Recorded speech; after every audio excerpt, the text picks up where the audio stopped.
पाटलांनी सांगितल्याप्रमाणे बाबासाहेब बाळाराम शेठ तुम्ही लोकांसाठी लढता, दिवा पाटलांनी दाखवलेला मार्ग केलेला आपण चालताय.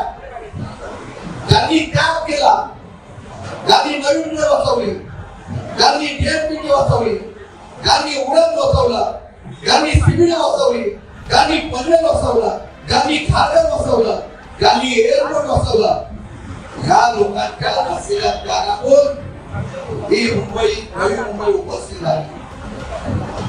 अभिमानाने सांगावं लागेल, एक नेता असा होता ज्यांनी प्रगतीवर तिथल्या स्थानिक भूमिपुत्रांना विश्वासात घेतला आणि महाराष्ट्रामध्ये पहिला निर्णय घेतला की 12.5% अधिकार हा स्थानिक भूमिपुत्रांना विकासात दिला पाहिजे.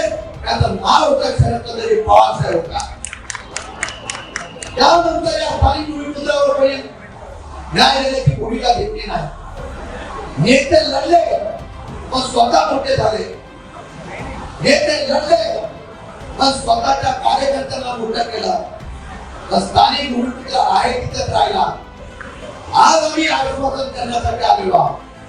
त्या स्थानिक भूमिपुत्रांना आम्ही आश्वासित करतोय की आपण ठामपणाने एकत्रित उभा राहूया.